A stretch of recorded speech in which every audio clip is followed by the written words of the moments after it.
Welcome to the chaos.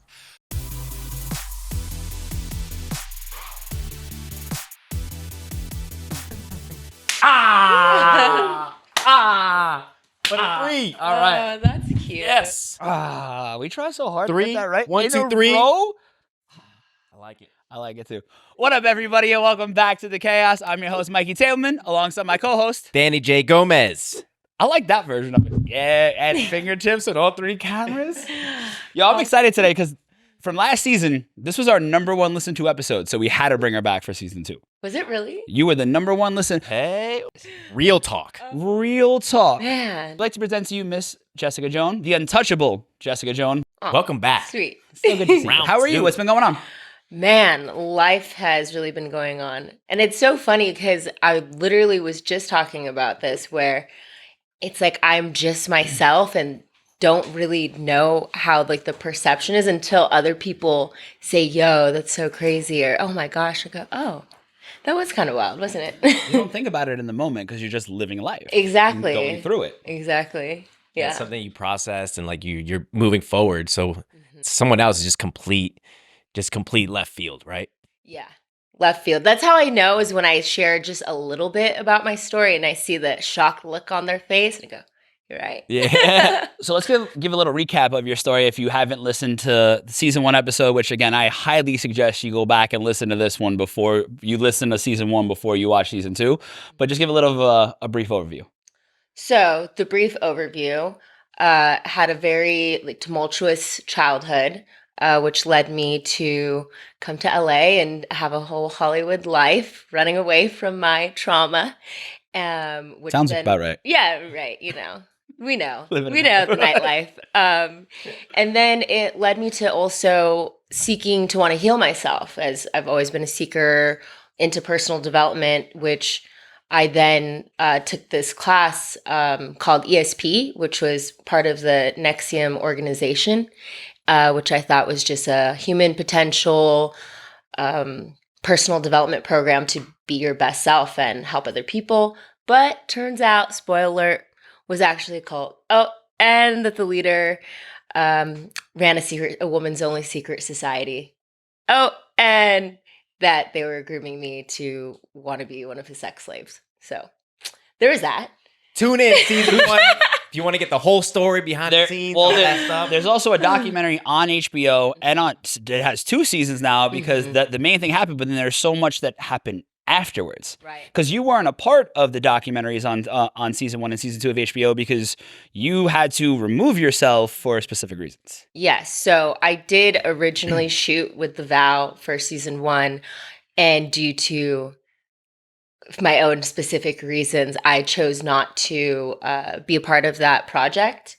And although in season 2, because I was watching to see if they used any footage or anything, but they do have like a mention of me because I was still under my pseudonym Jay. And then I think it's like one of the later episodes. So yeah, there's a picture. I remember watching this. Like, oh. Yeah. It's like the one from Once Upon a Time. Yeah. Yeah. Yeah. So what was that after? Because you were the FBI's main witness, and I remember you didn't read this to us on camera, but you read to me and Danny afterwards what you read in court that day to Allison Mack and Keith Raniere, which was, we were just like so blown away. Just like, so what's happened after that?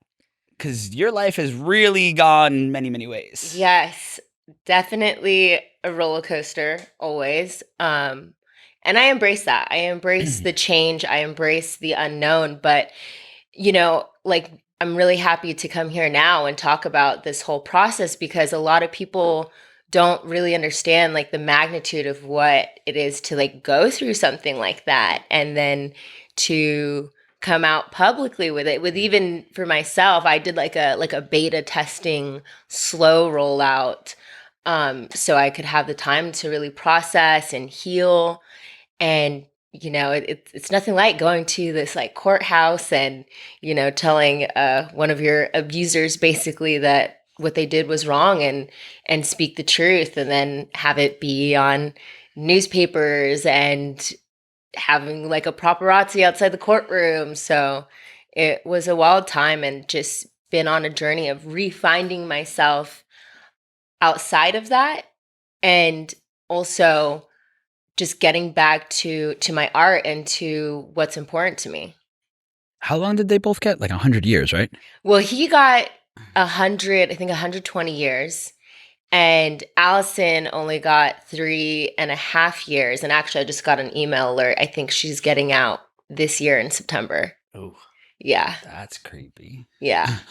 So let me ask you this then. What was the, like, I mean, that had to be a huge mental toll because you were, during those documentaries, you weren't the face and you were also the FBI star witness. Mm-hmm. So then once it became public as to who you were, what was that like dealing with that? What was the, I mean, if you want to call it backlash, what were, people saying about you on that aspect?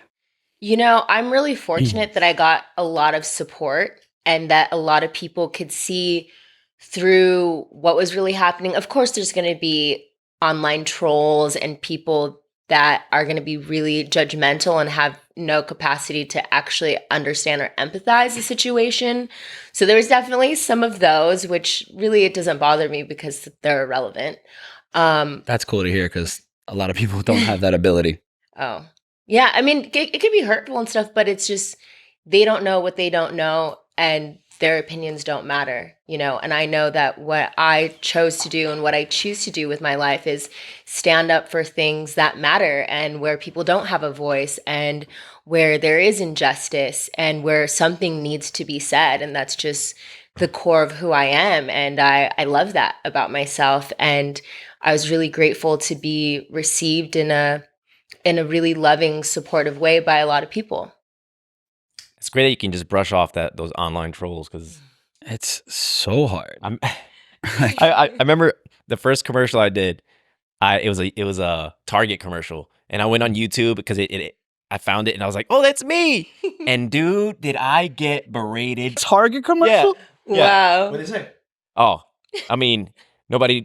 You're a piece of shit. You're nobody. Like you'll never do anything in life. Like like everything. And I was like, you know what? I'll never look at these again. Yeah. Just because mentally I wasn't prepared to block it out. So I applaud you for like being able to kind of brush that off because you're just so much on like on a powerful independent path that those trolls just kind of they have to fall by the wayside. They do, because like when you're a person who's standing up for things that matter or wanting to spread light, love, goodness into the world, there's going to be backlash for that because there's a world, unfortunately, at this moment in time that's full of hatred, that's full of fear, that's full of indifference and division. And so when you stand up for something, people aren't going to like that. And even it's just like energetic, these are just people that hate themselves and have nothing else going on. So instead of embracing light, they want to dim it down. So my mission and why I'm here is far greater than anything that anyone can say, honestly. Amen to that. Where do you find the strength? No, I'm like I've known you for a long time. I've known you've always been a very strong person, but just every time I see you now, like your light gets brighter, you're more focused. So it's like you've been through some really traumatic shit. Where do you find the strength to be able to stand up and fight back? I mean, the strength comes from within. And, I'd be lying if I didn't say that I know I got some strong ancestors working for me and helping guide me and, my connection with my higher self. And it's just, I think because I went through so much painful things as a child and suffering, and I know what that feels like in a very, very deep level, that I don't want anyone else to have to feel those things. So like my passion and my strength comes from having survived things and wanting others to like get on the other side of whatever pain or trauma that they're suffering for, and just being a pillar by just doing it in my life, because it's not easy, and I think I've really been I'm getting a little emotional. Bring it out. Please. This is the trust tree. Been sitting with myself because I am always moving forward. I'm constantly thinking about the mission, my purpose. How can I help? What more can I do to be of service? And then just recently, I've been taking a little pause to sit with, what does Jessica actually feel? Like, what does she actually want? And like have been having a couple like breakdowns and just sitting with that heaviness because I, you know, I am very self-sufficient in my healing, and I think it's important to be able to walk your path alone and sit with that, and that's really where a lot of the strength comes from. And now I've been allowing myself to be in a more trusting state with people. If you can imagine, trust is definitely can be a hard one. Little tough. I think for everybody, but you gotta. But finding like community and finding people in my life that like genuinely really support me and have my back. You know, I even love you too, and you know, we're all here in this together. And I think giving myself the permission to allow others to be there for me has been a big one, because before I didn't like allow people to do that. I just didn't think people had the capacity to, which I still believe that to be true a little bit, but finding the ones that can and just allowing myself to not have to carry all this weight by myself. Yeah. So you go on this journey, you strip down, you bear everything, you're building yourself back up. Mm-hmm. And you said that now you're trying to focus on your art and like where are you at on that path? So, I mean, my art has been what's liberating me so much. You know, even with acting or producing and being a poet and an author, my forefront is being an evolutionary storyteller. So it's using storytelling to help move the collective forward. But what I've been finding is I got back into an acting class, which I love. And it's just been such a spiritual experience that I had no idea. And I've really re-fallen in love with the craft because I took a long break. I thought I was done with it. But the importance of telling these stories, having these connections to all these characters and humanity, and then also being a vessel for those things to come through. So it's been really, really therapeutic and re-inspiring, and then creating my own projects too. Oh, That's amazing though, because like that's what art is supposed to be. Like we get so caught up. We're all artists, but we all got to pay bills too. So it's like sometimes you don't just get to focus on the art and let it liberate you, because there is so much that is holding us down that doesn't allow us to grow. Mm-hmm. So the one thing I did want to ask you, because I know we've talked about this before, now that you've been through this, you're coming out on the other side, and you talk about your ancestors really guide you. How much do you think your ancestors guided you through this journey? Because you needed to go through this experience to have such a large purpose and make such a huge difference in this world, especially for all women that are suffering in that aspect and just being a light to everybody. My ancestors play a huge part. I have a lot of spiritual guides and things that help me navigate life and what I'm doing. And I mean, really, to be so transparent right now, I literally just live in a way where I just do whatever God tells me to do. You know, and it's so funny to say even publicly and speak in that way, because, you know, people hear that word and they have their own feelings about what that is. For me, it's non-religious. It's like my connection with higher self and higher purpose. And it's what drove me to even join NXIVM. Like I took my application back originally and I was like, oh, I'm not going to do this. And then I heard like, you need to do this. And I was like, okay, I'm just going to do it. Let's see what happens. And, you know, we know a lot of things happened from that.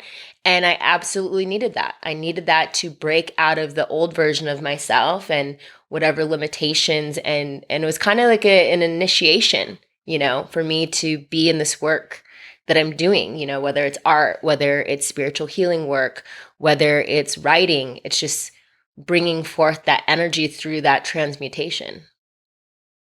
it's amazing how those things you don't realize at the time, but you're being formed. Mm-hmm. Like it's like the hero's journey. You have to go through all this bad, crazy shit to really figure out who you are. Mm-hmm. And then you become the hero and you can help other people. Like that's the only way. Mm-hmm. And I think that people who go to trauma, I mean, I think I kind of I'd say so. a little something. I'd say A little something. I mean, shit. It was a Friday night. I was going to work that night, and in a split second, never know. you know, I mean, I went down a path and I lost myself so quickly. Yeah. that you just like. But I mean, it's crazy because life's a pendulum swing. So like, what I try to keep going with is like, if it was this bad, then that means it has the possibility to be this good. Mm-hmm. So it's like you just got to keep going. And like you said, I mean, listening to quote unquote God, Mm-hmm. and most people don't have that ability. Like, you know, lack the intuition. We lack a lot of empathy in this world right now. I mean, you talk about this like a lot, where Yeah. you know we think the collective vibration we raise so much higher if everyone had more empathy and was open about their traumatic experiences and wanted to heal them, Mm-hmm. because it's part of your journey. Yeah, and I think, you know, when I say God, it's like your inner spirit. It's like listening to yourself. And because we live in a society where everything is so focused on the external, then you're constantly focused on the outside and you're not giving yourself space and time to look in. And people don't feel like they have that luxury because they're busy working, they're trying to survive, they're trying to help their own people. And it's just taking that pause to really value and love yourself enough to be like, you know what, everything else needs to pause right now so I can find out what's going on. What are some of the things you do to keep yourself connected to your higher self? Like, what are some of your daily routines or just way you stay connected to your faith? Well, I mean, there's a lot of different things. Getting in touch with nature, that's like so potent, so important, because nature is what we are. Like, the earth is our first mother. If there was no planet Earth, we would not be existing here right now. So taking time to like go see some trees, just get out of the city, for my mental health. That's why you go to Hawaii all the time. Yes. That's really like my recharge station. Next time you go, I want to go back. Dude, let's go. I want to go back Let's so go bad. I Hawaii just wanna trip. go. It's so amazing. And then also too, there's like different techniques like breath work, different healing modalities, even sometimes just connecting with like friends that I really love that really pour into me, that I pour into, like things like that help. And I love journaling and writing, poetry, performing, and a lot of rest. People, I feel like, sometimes overlook how important rest is and just disconnecting from everything to recharge. Yeah, we live in a society, like, when did it become the cool thing to work yourself out to a burnout state? Like, why is that the norm? Why do we brag about that? Right. The hustle culture, which like now I'm like, it's alignment over hustle. It's like, actually, I don't need to do that right now.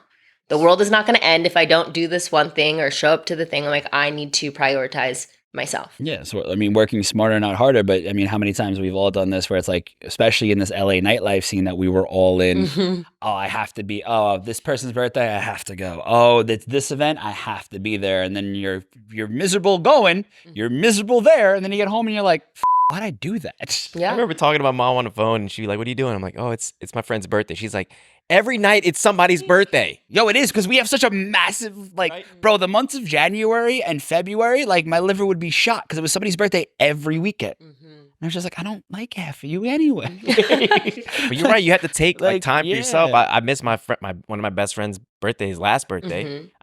I couldn't, like, I just pictured myself being there and not being there, like Right. not wanting to be there Mhm. because I had my battery was just so low that I didn't have anything to give. Mhm. You know, I was just gonna be wasted there, and I'm doing that a lot more. Like, just like you said, just rest. Right. Like, even though you feel like you're not being productive or doing anything, part of the production is resting. Absolutely. And also saying no. Like, I think we feel like, oh, they're going to miss us. And yeah, that might be true. But like, anyone who really cares about you, in my opinion, they're going to want you to rest. They're not going to want you to come if you're not really in the energetic space to come, Yeah. you know? Because then it's just selfish. And on the other part, it's like you need to be selfish to take care of yourself, because you can't pour from an empty cup into another empty cup. And you shouldn't be even flowing from your reserves. It should be from your overflow. I don't even like to use the word should, but that's, Yeah. you know. And communication, because I told that same friend, look, mentally, I'm not prepared for this. Like, I'm sorry, I can't do it. And he's like, oh, I completely understand, man. Like, you got to take your own time. Yeah, see, perfect. He really And like cares. before, I would have made up some excuse, like, you know, I got COVID, or, you know, like anything Mhm. that wasn't what it was, that to get me out of that situation. Mhm. But now it's like, I don't have to lie. Like, this is Right. what I'm going through. And it helps both of us. Mhm.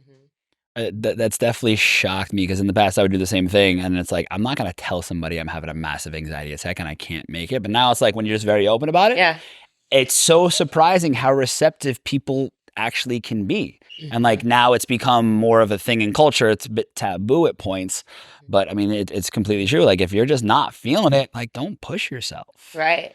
I That's mean, how we've been going through a hard time as a collective. Like, people are tired, people are stressed, people, they need that. So time you've to mentioned the nurture. collective 3 times now. Let's kind of go into that because me and you can talk about the collective, but let's kind of explain more of what you're like, what you mean by the collective energy, the collective of society. The collective of society. No, so when I say the collective, it's kind of like a spiritual term. Like, people have heard it or they hear it, but the collective just meaning the collective, all of the people, like us, we're all interconnected. And so, like, if something's happening to the collective, like, a couple years ago, like a lot of stuff shut down and a lot of things happened and we were all going through that together. And so as we were going through that time together, there was a lot of trauma that happened. There was a lot of fear. There was a lot of things that shifted us as a collective. And now we're in a certain state where it is easier to communicate, hey, like I'm mentally, emotionally not there, because we have more understanding because most people are going through that in one form or another. Yeah. And I mean, I'm sure you've noticed that the quote unquote collective energy, the world hasn't gotten better since 2020 we shut down. Let's be real. It's only have gotten worse. There's been I try not to watch the news, but like it's impossible. So the collective energy is really low. And some people like, I'm just tired. I don't know why. Or I'm anxious and I never felt that before. And it's like, because that's what's surrounding you right now. Mm-hmm. And then like us as empaths, like, yo, we take that shit up. There's days I'm like, why am I feeling so anxious? Like, oh, this isn't me. This is like what I've been around, what's going on. And I've said that to people like, you're fucking weird. I'm like, maybe you don't get it. Maybe one day you will. Right. But I feel like shit because I know everybody else around me is feeling like shit. Absolutely. I mean, it's all energy. It's all vibration. We're all connected, and especially living in cities where it's really congested and there's traffic and it's expensive to live in these places. Like there's, when are people getting like a real ease or a rest or a relax? And then they're in their mind, oh, I got to do this, I got to do that. Like it's a constant state of restlessness. It's so true, man. Like I don't watch the news. My mom watches the news like every morning. She's like always crying and depressed. I'm like, Mom, you realize that you're watching this depressing shit. Like you're training your brain to be sad all the time. I mean, yes and no, where it's like, I get that, but it's like, yo, I want to know what's going on in the world. Yeah. I want to know what's happening. I want to know, like, I want to know. Yeah. I have a curiosity, but it's also just like, I want to know. So what can I do to help? What can I do to make a difference? Because it's like, yeah, like I said, everybody's feeling that way. But it's like, you can't not watch it. But I mean, for me, never like, watch the news. yeah, like Fair. she starts her day off with that. Like you can't start your day off with that that amount of negativity. No. Well, that's the same people when you jump on. So, I mean, most people will just wake up and jump on Instagram right away. And it's like, that's the same thing as getting news. Right. See, but to touch on what you were saying, the thing is that, again, it's operating out of the external. Let me look to the news. Let me look to the things outside of myself. How can I help? And yes, of course, there are things that we can do and support whatever the things are going on, which there's always something going on all the time. But my opinion is that the most that we can do for each other, the collective, one another, whatever's going on in the world, is doing the inner work. Because if you're not in that state ready to like give or even have that space, then it's not really going to be helping, to the degree that it can. If you just like assess your trauma, do the shadow work, figure out what's going on, because then you're in a higher vibrational state. You're feeling happier, working through things. You have more to offer, and it's coming from a place of abundance. 100%. But I think there's a lot of people out there because, you're talking about doing the inner work. Yes, we want to do the inner work, but we both know when you open up that shit, it's fucking Pandora's box. Yeah. And you're never not stopping that inner work because you're like, oh, I figured that out. There's another layer that was under that. Oh, yeah. And I'm just like, I'm never going to figure this shit out. It's always going to keep going. So it's just really hard because like it's so hard nowadays to really, jump into that. It's scary. It's exhausting. It is, but what's the ladder? That depends on the person. I mean, this is the thing. I'm always going to be speaking from a place of I always want the truth. Like, that's always what's going to be most important for me and the way that I live my life. And I think that everyone is on their own journey and their own path of figuring that out, or if they even want to care and do that excavation. It is extremely hard, but just like you're saying, like, where do you get that strength from? It's from doing that work and being resilient in that. And it's painful and it's hard. But on the other side of that is the bliss, is the peace, is the awareness that makes life a lot easier. Like, I can deal with all the stuff that's going on in the world because I sat with myself and all of these things, which I do still constantly. Yeah. I mean, I don't think it gets easier because people are like, does it get any easier? I'm like, no, it doesn't get any easier. You get better at dealing with it. And you get better recovery at time faster. You get better at, like, you're building your armor. Yeah. But I don't like when you say that, build your armor, I think people don't take it. They take it more literally. Yeah. And it's like, no, it's not literal. It's just, I look at it as a success. Like, maybe when I'm having a bad anxiety attack and it floors me, instead of flooring me for 2 weeks, I'm only there for a week. I take that as a win. It's like, it's little, but people don't realize it's little baby steps of growth when you're trying to heal yourself. Yeah. What was the shadow work that you mentioned? I'm curious about that. Listen, the spiritual journey is not just love, light, rainbows, unicorns, just love one another. That's the Hallmark side. Yeah, that's the spiritual bypassing side. It is important, and there are aspects of that are like very real, but in order to get to that place from a grounded, truthful space is you have to do the shadow work. You have to sit with your ugly, the things that you've done, all of your skeletons in your closet, all of your bad behavior that probably came from trauma. Because what do we know? Hurt people hurt people. You know, we've all been there. And so when you do the shadow work, that's when you can actually heal, because you get accountability. You can get in a victim state and blame. And sure, things can happen to us that were not our fault, especially if we're children. But it's our responsibility as adults to heal that, because then we're just continuing to project the trauma and toxicity onto others. And then it's just a vicious cycle. That's what we're in. Do the shadow work. Shadow work. She's right, though. It's like it hurts. Like, you're really sitting with yourself, because most people, when they feel that type of pain or anger, it's like you drink, you smoke, you do whatever you got to do to not feel that. So to really sit with it, like, it hurts. It's like, but it's you have to process it out of you. Like, how much trauma just gets stuck in? Like, people will have an ailment or something like why does my neck always hurt? Why does my back always hurt? You do store trauma in your body. Of course, the body keeps a score, and it's disease, right? Dis-ease. You're not at ease. Your body and your soul and your spirit, whatever, everything is not in harmony because of these traumas that we've stored are hiding. And then so they're creating all these other issues because we're not looking at it, and it's energy. And if you don't transmute it and move it out, it's just going to show up somewhere else. Energy, emotion is, I think probably Latin, energy in motion. Yeah. That's what emotion stands for. So it's like, you have all these emotions and you have to process it. So if you keep burying it down, it's going to make you sick. Or for me, it exploded. So it's like, you really got to process, and it's not easy. And as a collective, that's what happened in 2020. Nice, right? Nick? Man, I've been sitting here for the longest time listening to y'all, man.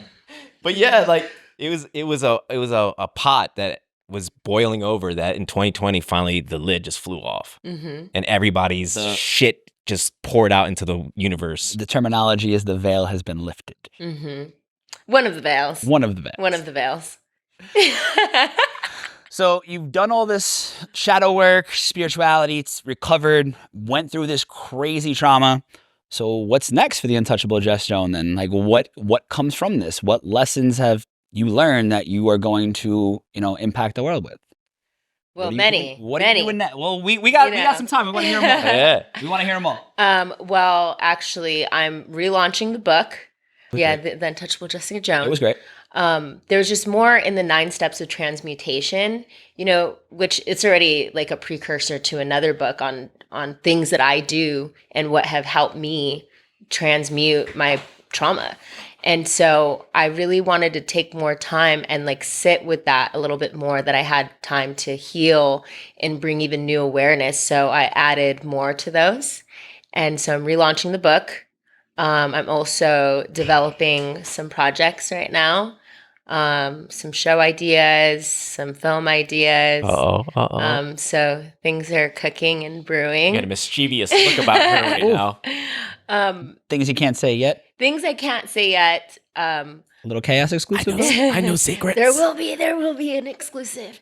But yeah, it's just we love the it's exclusive. just it's just time to utilize all of these experiences and put it to work in in the arts, in businesses, in community, and connecting with other people like yourselves, and showing up and how we can support each other in making this world a brighter place.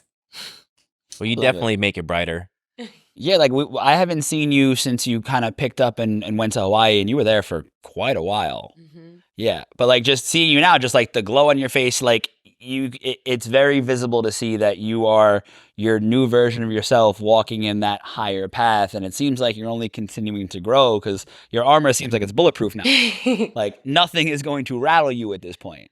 Yeah, pretty much. The funny thing is, what I've been practicing though, because I like have so much armor, but is to actually be okay putting it down, to be vulnerable, to know that my strength is not in the need to protect.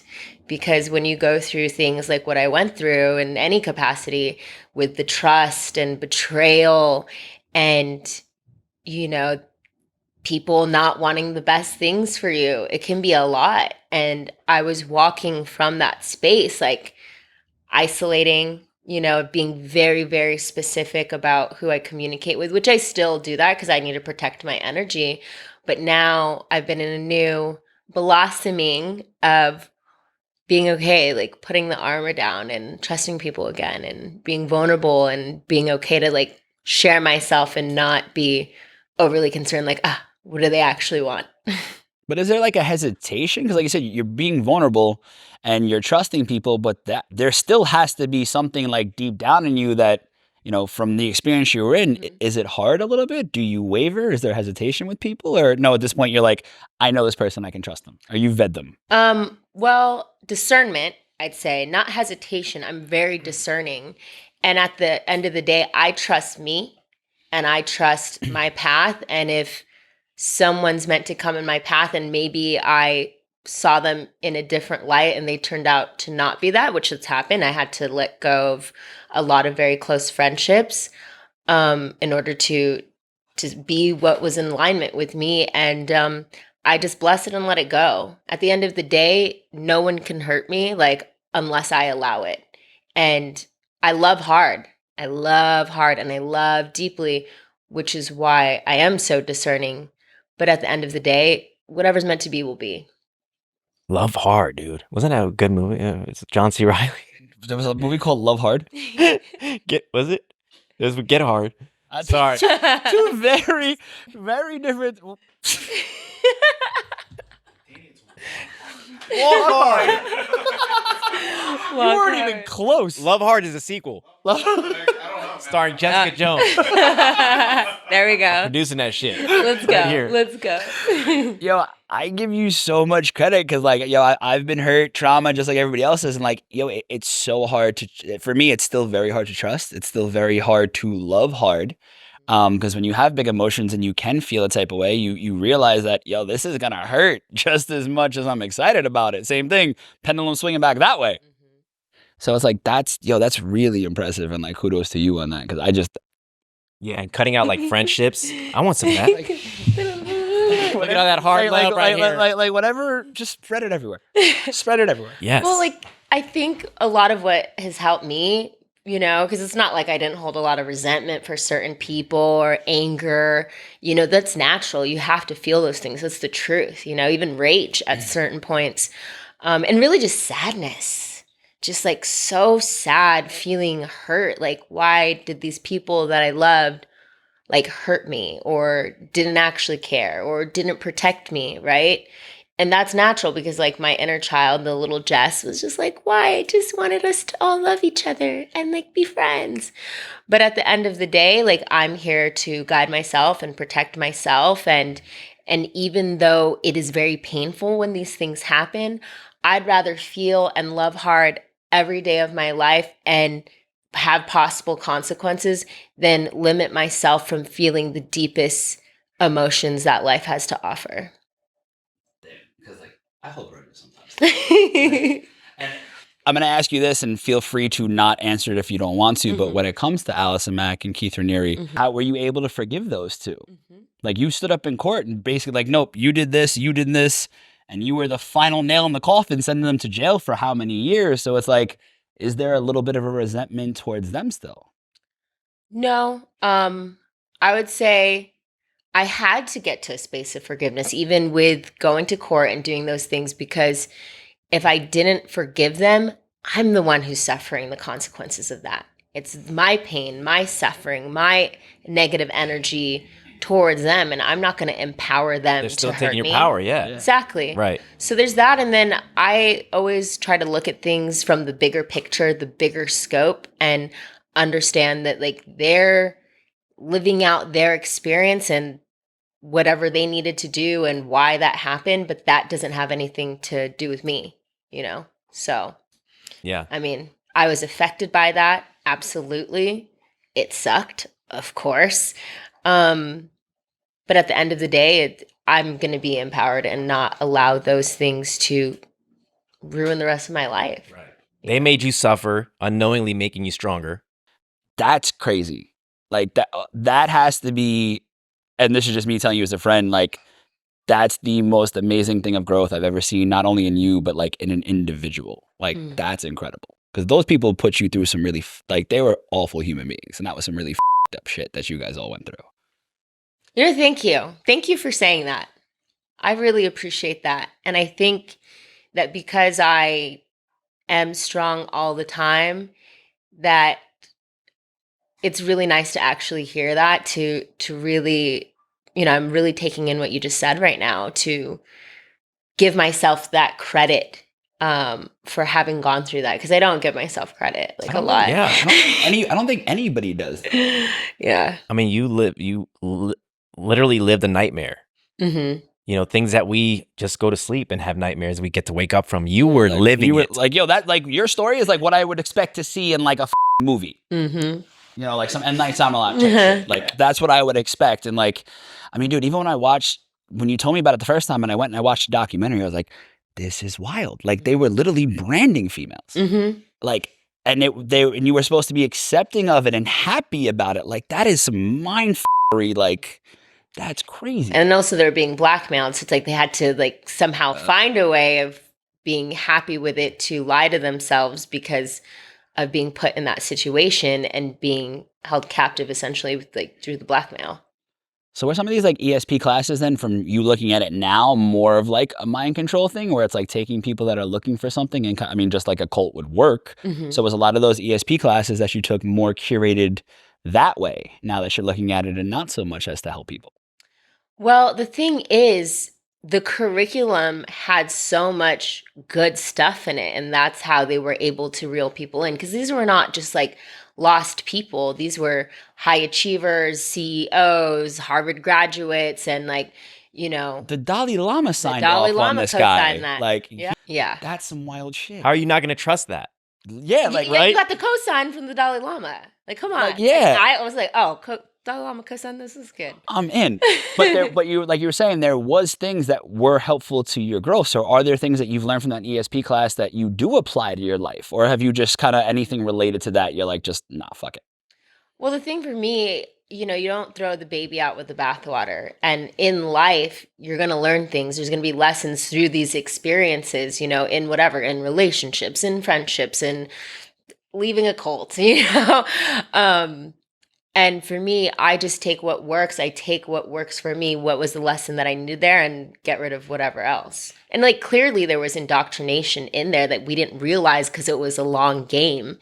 You know, you get the goodies in the course, but then they're like sneakily, you know, putting in this more mind control things that we didn't even realize was happening. How long was the like the courses? Or was it like a 4-year type of span, 5-year type of span? Or Oh, just I depending how mean, you they wanted to had so go? many. Yeah, it was like a humanitarian personal development university. So the first initial class in ESP is called the 16 days. So it's a 16-day intensive. So, and some people broke that up into 5 days, 11 days, and then they have offshoot ones like for women's studies, for men's studies, for child development. So, for things with your body. So it was endless. They created like a whole like college curriculum in a sense. Oh yeah. That's crazy. Like And that's some of a these courses were like 20 grand, 11 grand on average. The 16-day was about, well, the first 5-day was like 4 grand. so like people were paying to be part of the sex cult. Well, the thing is, the sex cult aspect came from DOS / The Vow, which was the woman's only secret society. So this is the thing. When I joined that, I didn't even know that that was part of NXIVM or that Keith was running it because they lied about it.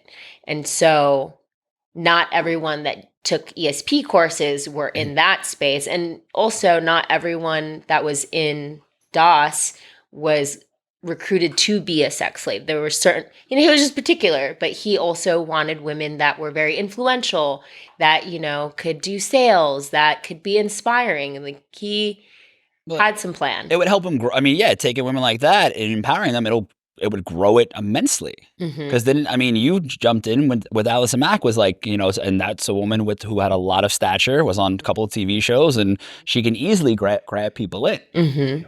Exactly. Dude, that's some wild. I love talking to you, dude. I really do. I miss you, and like this conversation has flown. Like it continues to just be so quick. But I do have a couple more things before we get you out of here, though, and can't wait to have her back for part 3 because she's always doing something every year that is worth talking about and worth following up with. When we see some of those projects that you have circulating. Yep. We get the exclusives. We get the exclusives. I mean, we got an exclusive that even Dr. Phil didn't get last time. Oh man. Yeah, it's true. Move out of the way, Dr. Phil. But two of the things, what's the biggest lesson you learned through all of this that you're applying to take your life where it's going? And what are one of the 2 things you are the most grateful for in your life as you're walking this incredible path, being the untouchable? Ooh, these are good questions. Okay, so first one is what I learned. Oh, okay. Actually, I was just talking about this last night with my friends, but that I'm enough. That I am enough. And I try so hard and work so hard to be of service and to help people. And it's like I was telling my friend, I'm like, I'm done trying to be a saint. Like, I'm done. She's like, you don't have to try to be a saint because you already are. However anyone wants to take that. But, I literally, like, my heart bleeds for people and they, like, have no idea how much I care. And now I'm in the space. Wow, I did not expect to get so emotional right now. That I'm just enough. And that's it. And I don't have to try or do anything. And I know my truth and the truth of my heart. And that's all that matters. And I'm just going to do what I'm here to do and not try anymore and just be. You're definitely enough. You're more than enough. More than enough. I'm just happy to have someone like you in our lives. Yeah. So, I mean, you are such an inspiration. And again, more than enough. You are more than enough of a friend, family. Like you're an amazing human being. Thank you. We thank you so much. So what's the last thing you're grateful for? Because we want people to know that. Yes. Grateful. Oh, man. I feel like when Snoop Dogg's like, I'm grateful for whatever you say. I thank myself. I thank me for doing me. I want to thank me. You can be great. I mean, I don't know how you couldn't be grateful for yourself. Look at all you've done and overcome. Like, grateful for your strength, your headspace. Like, I'm grateful for you. Thank you. So grateful for you. Thank you. I'm grateful to my inner child. I'm grateful to little Jess for not giving up, for forgiving me, and all the times that I neglected her and put her in weird situations. And I'm just grateful that she held on to her light and to her love and continues to fill me every day. Where can people find you Yes. besides this podcast? Oh, yes. I have a new Instagram. Did you get into it? I will. But it's called it's at the Siren and the Sunflower. And also, too, something I wanted to lead people to check out is on my Instagram. I have this video, The Alchemy of a Warrior Woman. So it was actually like a message that I channeled a couple of years ago that I was like told essentially to put it on tape, and it was very uncomfortable. Talk about being strength and ancestors that we were talking about, and it was a piece about the warrior woman and the pain and the transmutation of that. So it was great. I definitely want people to check it out. We can definitely we can add a link to it, so you should definitely click. You should definitely click on a link when we're done talking. But at this point, Jess, we see you. We appreciate your vulnerability. We appreciate you way more than just being on here with us. So thank you so much. Thank you, little Jess. Thank you, little Mikey. Thank you, little Danny. Thanks, buddy. We don't give him enough love sometimes. Again, if you want to learn more about Jess, make sure you check her out on Instagram and check out her first episode on season 1. There's so much more. This woman has so many amazing things to say. We appreciate you all tuning in. Jess, thank you so much. We'll check you all next time on A Chaos. Peace. Thank you.